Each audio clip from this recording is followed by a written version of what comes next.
واستمد لا إله إلا الله عين للناس ترام لا إله إلا الله تبريك من الأسقام لا إله إلا الله تنجيك من الأوهام لا إله إلا الله تشاهد وجه الصمد لا إله إلا الله وجه بدا في الوجود لا إله إلا الله في كل شيء مشهود لا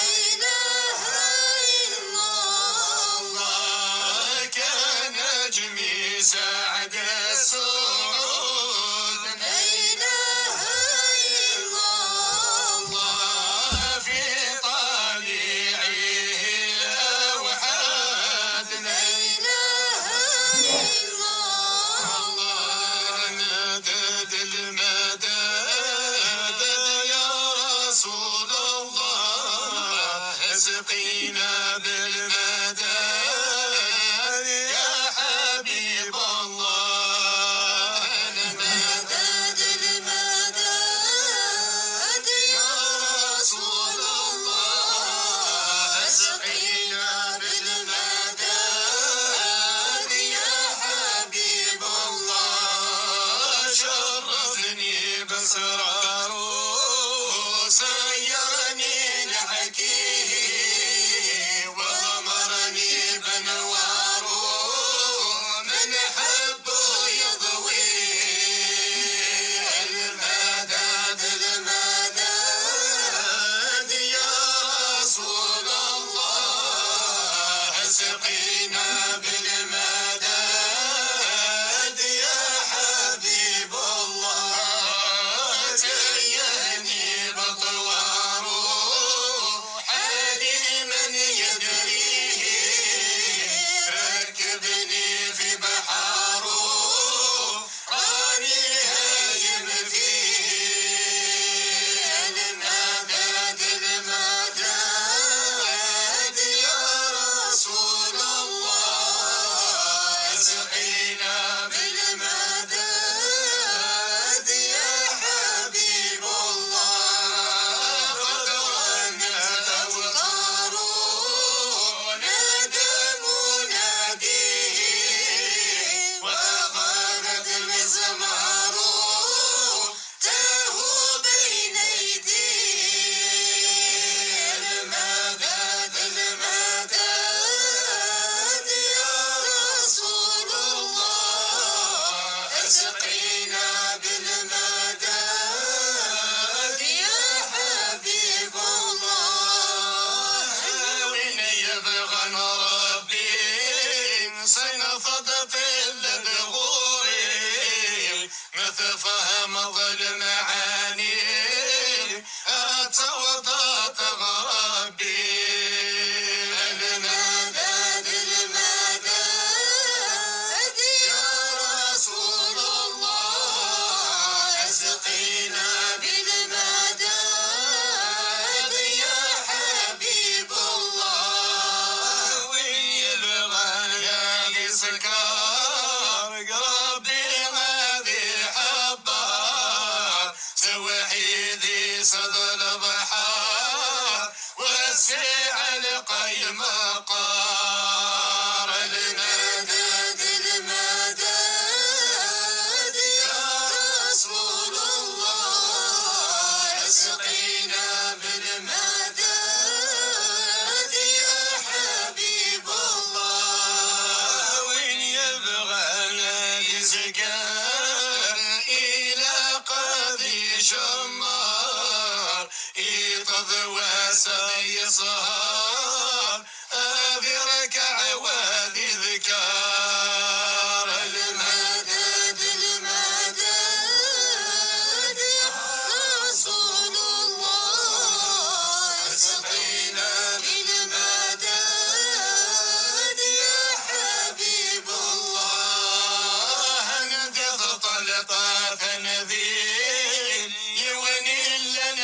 عشيسين والنوث نظري المسكين أحلم يبعد في الدين المدد المدد يا رسول الله اسقينا بالمدد يا حبيب الله المدد المدد يا رسول الله اسقينا بالمدد يا حبيب رسول الله. Magnifique. Ça berce. Je ne trouve plus quoi rajouter tellement je suis juste transportée. C'est juste magnifique, vraiment. Alors, il y a des messages, il y a de beaux messages. Issam, oui, pardon. Oui, tu voudrais dire quelque chose, Farid? Je ne sais pas si Issam peut dire quelque chose, mais je voulais dire Oui. par rapport à ce Alors, qui dis. vient d'être chanté. Oui, C'est El Mided. c'est le Cheikh Adda, qui est le disciple Ah. du Cheikh Al-Alawi, qui l'a écrit, D'accord. il était inspiré. C'est un rêve qu'il a fait. Ah, Après le décès de son Cheikh, il a fait un rêve, parce qu'il était très triste de son départ, il a fait un rêve. Oui. Après, il était inspiré, il a écrit ce poème qui s'appelle Une bonne nouvelle m'est venue d'Ahmed.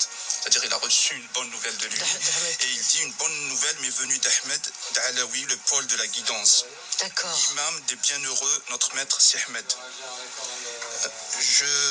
Je t'ai vu de mes propres yeux et ton ordre ne saurait être jeté. Son ordre, c'est l'ordre du miséricordieux et nul ne peut interférer. Il t'a spécialement accordé sa grâce dans sa table, il a écrit ton nom. Donc tout ça, il a écrit ce poème dans ce sens-là. Comme nous, on D'accord. peut l'écrire à notre shir, à notre shir actuel Ben Tounès, mais moi, les mots n'existent pas pour décrire l'amour que j'ai pour lui. Ah, c'est beau ce que tu dis.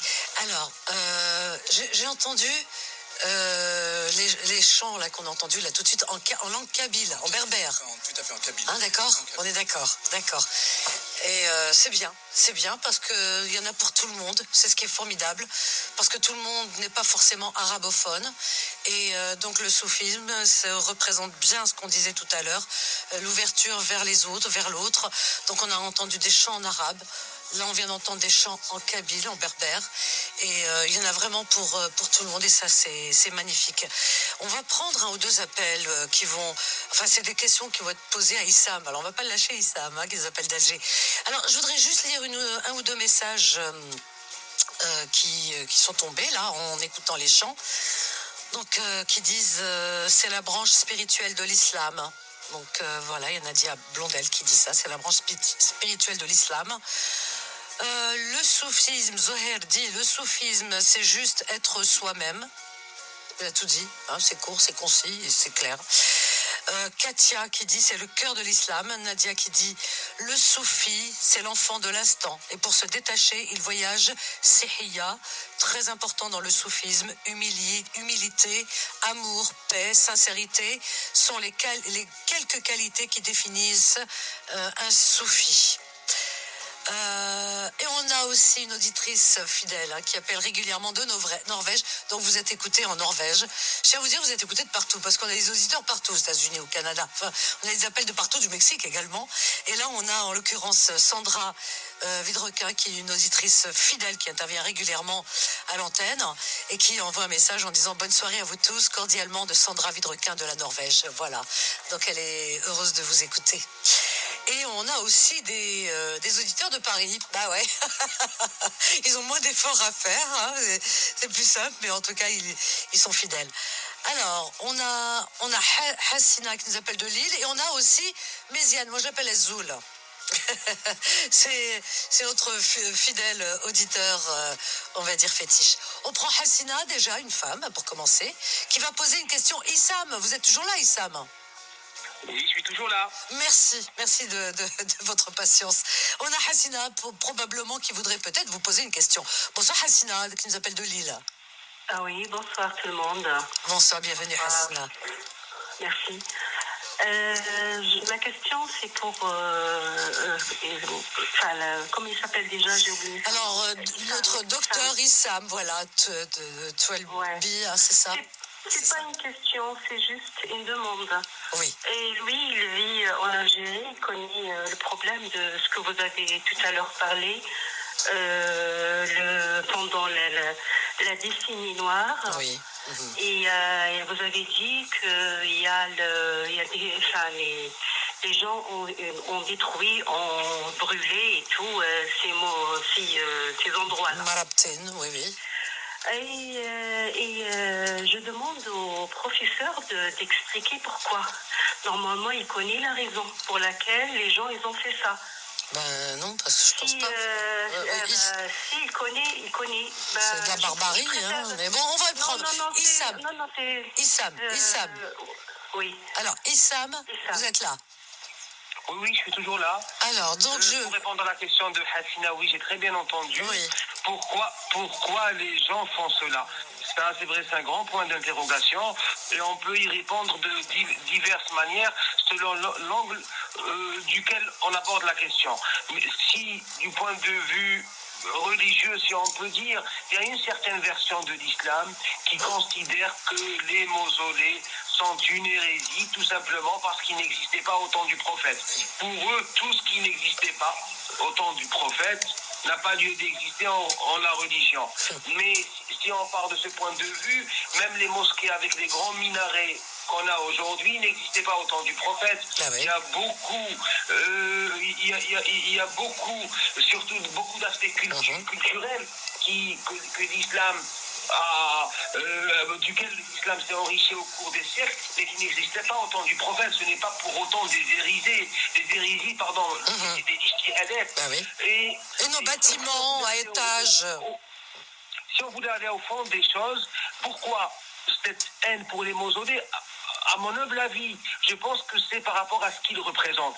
Ces mausolées représentent cette mémoire justement de l'islam apaisé dont on parlait tout à l'heure, de cet islam de paix.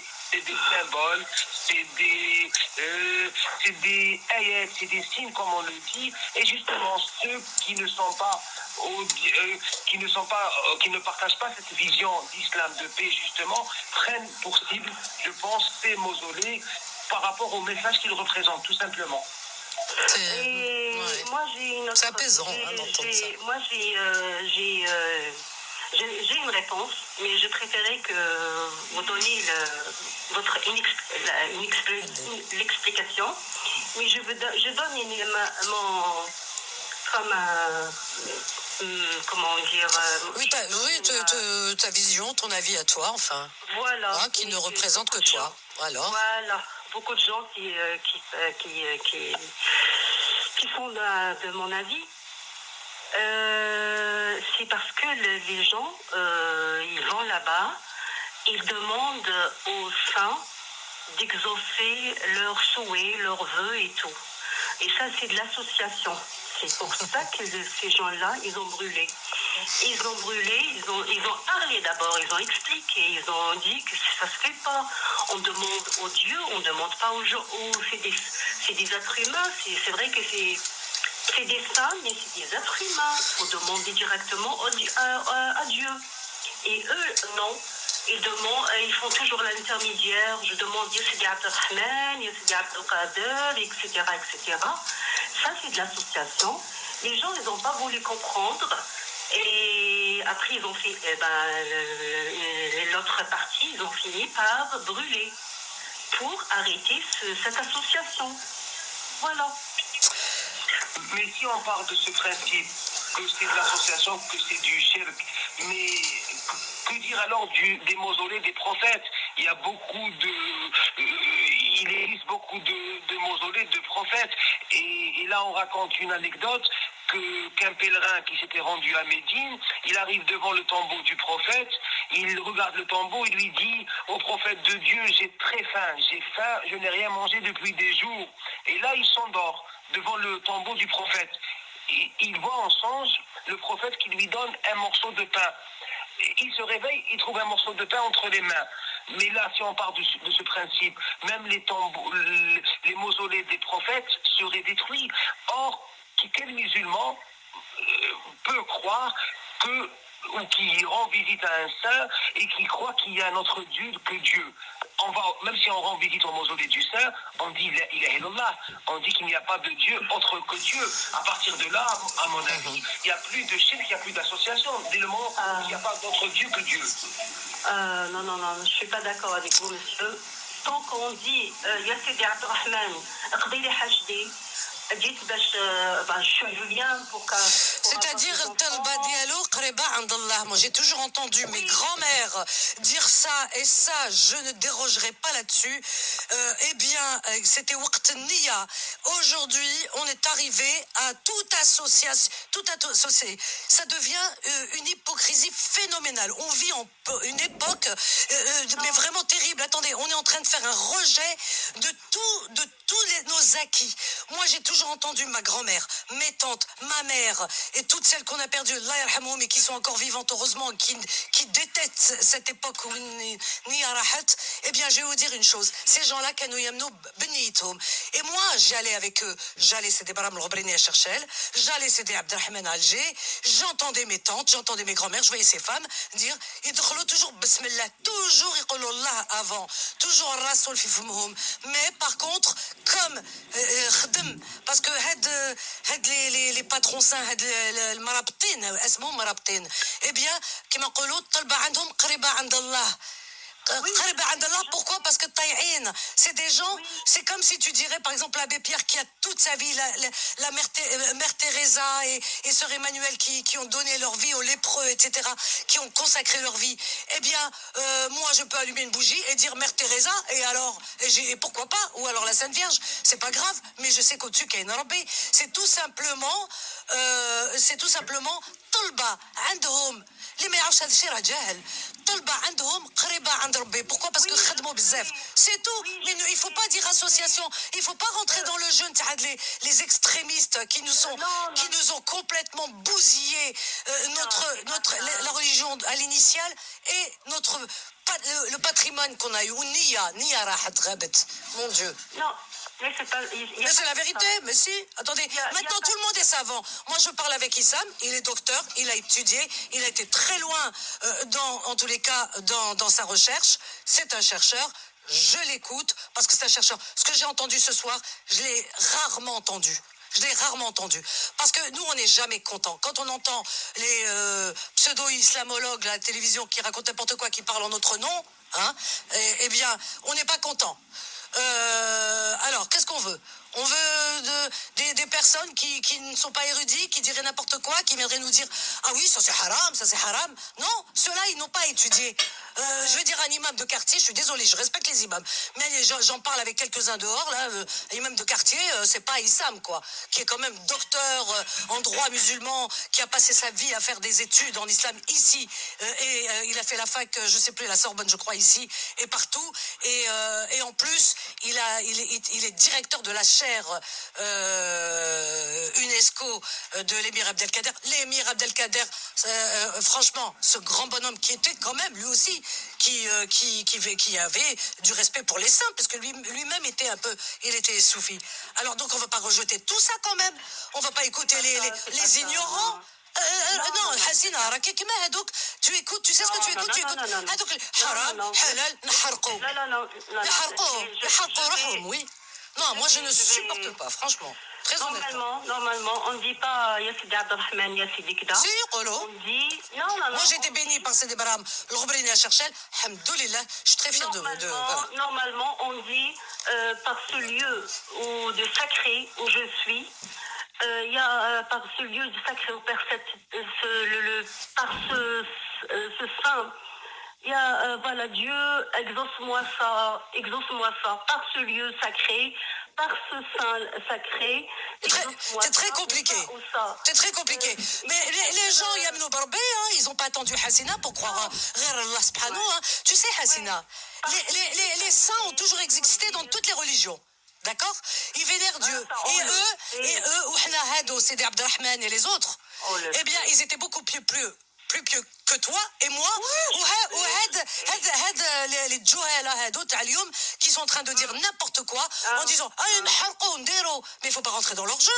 Faut pas rentrer dans leur jeu. Nos grands-mères, nos grands-pères, nos ancêtres les ont vénérés. Pourquoi? Et quand je dis vénérés, les ont respectés. Pourquoi? Parce que Kanoït Michaou, moi on m'a raconté les histoires. Ils marchaient pieds nus, ils venaient de partout, ils venaient avec ils avaient les pieds déchirés. C'est des Braham Lobrini à Cherchel. Moi j'ai demandé, parce que j'aime savoir, j'étais gamine, quand je partais en vacances en Algérie, eh bien je demandais pourquoi, comment, etc.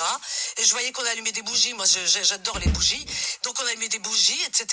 On était contents, on couvrait son mausolée avec du tissu, voilà, il y avait une nia et c'est très bien, et pourtant c'est des personnes, les Qaraou, hein. Eh bien on m'a raconté, on m'a dit il est venu, alors c'est des Braham Robreni, il est venu de Kabylie, de la petite Kabylie je crois, il est venu de Kabylie, il est venu mché à pied, et tout ça, et tout le long du chemin, et tous ces saints ont fait ça, ce parcours, pour apporter la parole de Dieu. Qu'est-ce que tu veux que je te dise de plus? Si on respecte pas ces gens-là, qui on va respecter? On va respecter qui? On va respecter l'imam avec son costume qui travaille là, qui a son salaire? Non, l'imam il qara, il fait. J'ai du respect pour lui, mais pas plus que c'est ça. Voilà. Il ne faut pas oublier que la tradition des mausolées ne date pas d'hier. Elle date depuis des centaines, presque 1000 ans de tradition des mausolées. Mais pourquoi les érudits du XIVe siècle, du XVe siècle, du XVIe siècle, pourquoi ils n'ont jamais préconisé la destruction de ces lieux saints? Ils étaient plus érudits que nous le sommes aujourd'hui, ils étaient plus purs que nous le sommes, ils étaient meilleurs sans doute musulmans que nous le sommes aujourd'hui. Mais pourquoi tous ces grands érudits, que ce soit du Maghreb, ou là du Meshriq, ou d'Andalousie, personne n'a appelé à détruire les mausolées? S'il y avait du shirk, ils ne l'auraient pas perçu eux, ils n'auraient pas su qu'il y avait que ces lieux pouvaient amener à des déviations. Mais ils n'ont jamais appelé, bien au contraire, ils étaient les premiers à respecter ces lieux, car c'est des lieux de baraka, c'est des oasis de paix. Mais ça date depuis, alors j'en suis formelle, depuis la décennie noire en Algérie, depuis qu'il y a eu le GIA et tout ça, les coupeurs de tête, depuis que, je veux dire, c'est eux qui ont lancé cette théorie complètement erronée qui tombe, je sais pas d'où, en tout cas pas du ciel. Eh bien, c'est eux. Avant, jamais. Et comme vient de le dire Dr Issam, eh bien, depuis des siècles, ça a été respecté. Et soudainement, Jawhado, Blouna, ils ouvraient des ventres, ils égorgeaient, etc. Au Mazel, Nas Ism'olhom encore. Alors ça, franchement, Hadi Hadja, ça me dépasse. Ça, c'est une nouvelle information qui vient de tomber. On est en train de faire croire n'importe quoi aux gens. Vraiment. Et moi, je suis d'accord avec le docteur Issam, qui, lui, déjà, a fait des études dans son domaine. Moi, j'essaie un petit peu de lire, de comprendre, et on tombe d'accord là-dessus. Voilà, Hassina. Hassina, est-ce que tu peux remettre Hassina, s'il te plaît Nicolas, Hassina, tu as eu ta réponse? Allô, Hassina? Oui, Hassina, tu as eu ta réponse. Ma réponse, je la connais, mais je préférais que tout le monde écoute la réponse. Du savant. La juste réponse, savant. mais je ne suis pas convaincue du tout. Ah bah oui. Parce que ceux qui ouvraient les ventres, c'est d'autres personnes. Ah bah oui, voyons. Non, c'est eux, c'est les mêmes, les Djabouna de la formation. On les harko. Non. On les connaît. Hassina, on les connaît. Il y a beaucoup de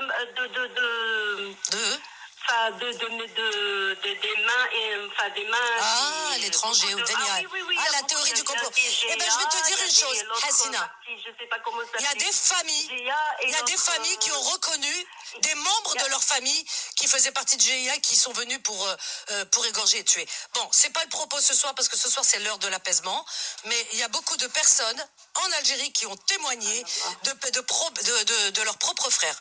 De leurs propres frères dans leur famille. Il y en a qui étaient enrôlés. Moi, allô? Oui. Allô? Oui. Moi, je vivais à l'époque en Algérie. J'ai vécu tout ça. Alors? Et pour vous étiez ici. Ah non, pas du tout. Non, vous connaissez.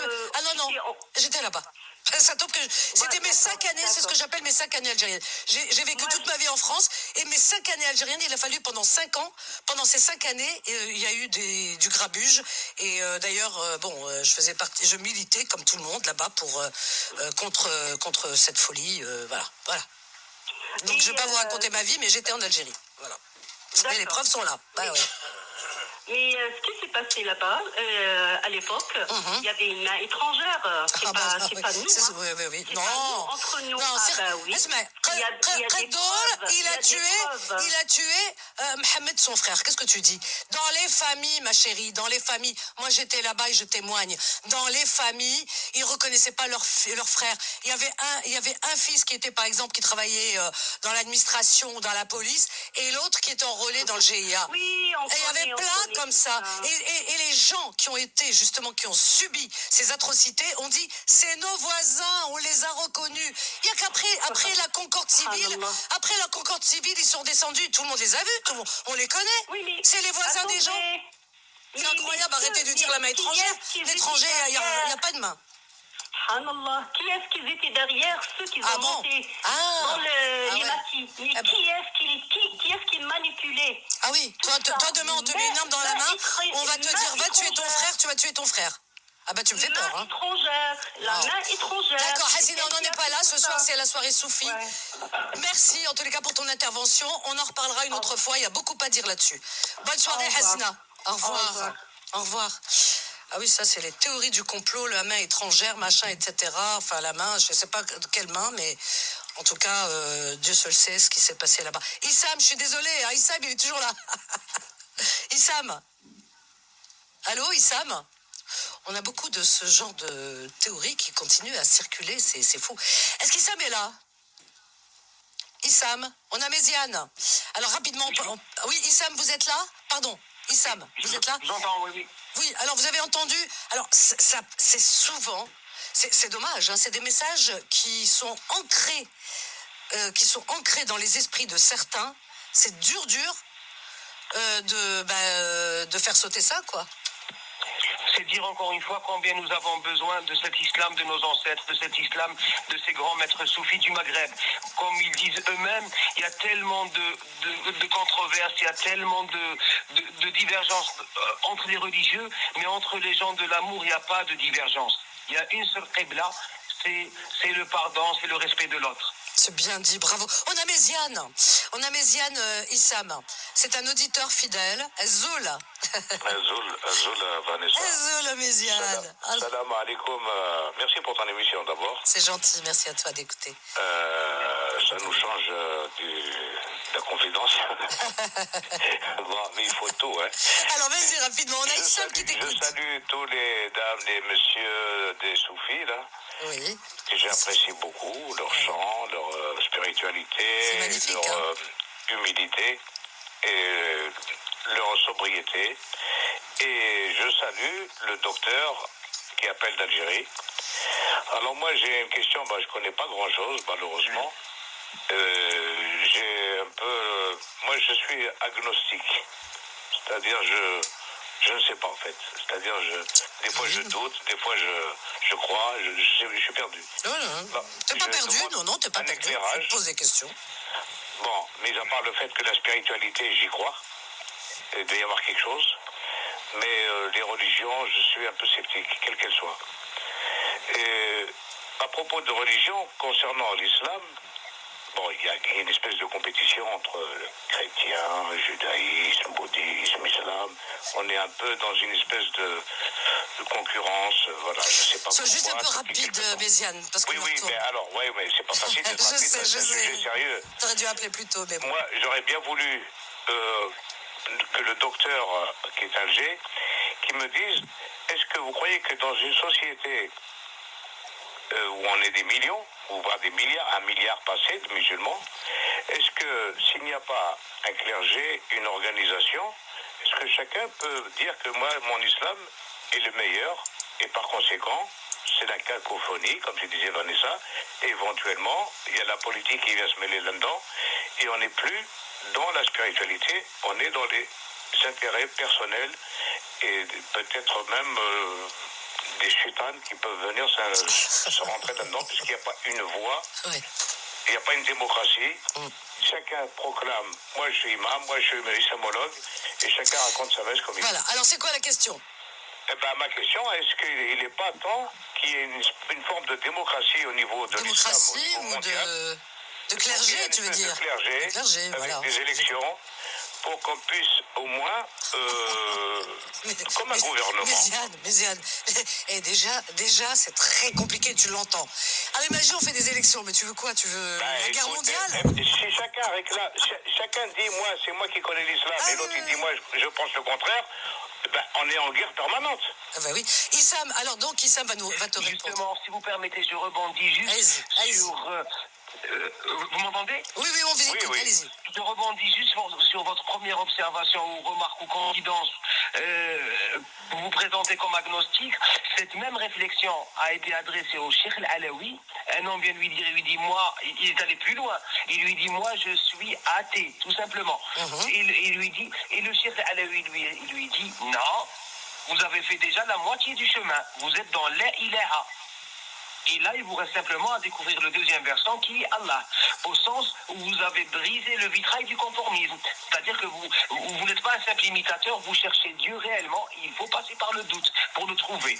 Pour ce qui est de votre deuxième question du clergé, le clergé, il y a le pour et le contre. Le pour un clergé, c'est vrai, c'est que ça permet d'organiser les choses, d'avoir une hiérarchie dans la religion, d'avoir un seul avis qui s'impose à tous, mais en même temps, il y a les risques d'instrumentalisation, il y a les risques également d'enlever cette liberté d'opinion. Or, c'est ce qui caractérise l'islam. Au cours des siècles, comme on le disait tout à l'heure, on n'a pas une seule version du dogme, justement parce qu'il y avait cet avis, cette liberté d'avis, cette liberté de ne pas imposer une seule doctrine. Au début de l'islam, on avait plus de 250 écoles de droit. Et ça marchait parfaitement. Aujourd'hui, avec 4, et on n'arrive plus à vivre ensemble. La solution, à mon sens, n'est pas d'imposer un seul clergé ou une seule doctrine, docteur. mais de vivre ensemble. C'est-à-dire de laisser tout musulman peut avoir son avis, l'école qu'il veut suivre, mais la condition, c'est de respecter notre avis, de respecter les autres écoles, c'est le vivre ensemble en paix. Mais nous ne sommes que des humains. Justement, il faut faire cet effort sur soi. Il faut accepter, comme le disait un grand érudit musulman, Imam Shafi'i, il disait « Mon avis est le vrai ». Là, on est au 8e siècle. Il disait « Je considère que mon avis est le vrai ». Que votre avis est le faux. Mais je pars du principe que votre avis peut être le juste et que mon avis peut être le faux. C'est-à-dire qu'il faut relativiser, qu'il ne faut pas prétendre être le seul à détenir la vérité, car elle peut prendre diverses formes. Non, je l'entends bien, mais en même temps, c'est source de discorde. Il y a beaucoup de tolérance dans la réponse, Méziane, tu vois bien. Je dirais même que ses réponses sont philosophiques, je dirais. Non, mais attendez. C'est l'ouverture, vas-y. Moi, je suis quelqu'un de simple. Par exemple, il y a un père de famille qui a plusieurs enfants et qui dit, voilà, moi, je ne veux pas que vous vendiez la maison ou les terres. Je ne veux pas que vous les vendiez, je veux que vous restiez ensemble. Et il laisse derrière lui un gros problème, parce que les enfants vont se marier, et peut-être qu'il y aura des époux, des épouses, qui vont dire, moi je m'entends pas, j'ai besoin de vendre. L'autre il dit, moi, mais le grand-père ou le père qui nous a laissé ça, il veut pas. Et on est en permanence en guerre, il n'y aura jamais la paix. Ah, c'est un cas concret, mais dans les cas concrets, justement, surtout les problèmes de succession, ça pose des soucis extraordinaires. Il y a d'autres, ce qu'on appelle les méthodes alternatives de résolution des conflits. Là, il y a ce qu'on appelle la médiation, la conciliation. Il y a des experts en médiation, justement, qui tentent de faire rapprocher les points de vue pour essayer que les ayants droit essaient de trouver un terrain d'entente. Je suis désolé, Issam, Méziane, on arrive à la fin. Il serait bien qu'on refasse une émission, Farid, tu me promets, pour la rentrée. D'accord? Je suis obligée de vous laisser parce qu'on arrive à la fin. Désolé, Méziane, désolé. En tout cas, merci, docteur Issam Toalbi. Merci beaucoup d'avoir eu beaucoup de patience ce soir, de nous avoir répondu, de nous avoir surtout éclairé de vos lumières. Et on vous rappellera parce qu'on a besoin de vos réponses. Alors moi, ce que je vais faire, c'est d'entrer en contact avec... Enfin, je vais voir avec toi, Farid, parce que j'aurais besoin qu'il réponde à nos auditeurs, comme il a fait ce soir. Ils sont très friands, tu vois, Méziane, etc. C'est important. Merci, Sam. Merci, Merci docteur. à vous. Bonne fin de soirée. Merci à vous aussi, puis revenez vite, surtout, on a besoin de vous. Voilà. Au revoir. Merci, au revoir, on arrive à la fin. Juste un petit chant, rapidement, 1 minute, on peut en 1 minute? Allez, Nicolas, allez, on y va. Il nous reste 1 minute.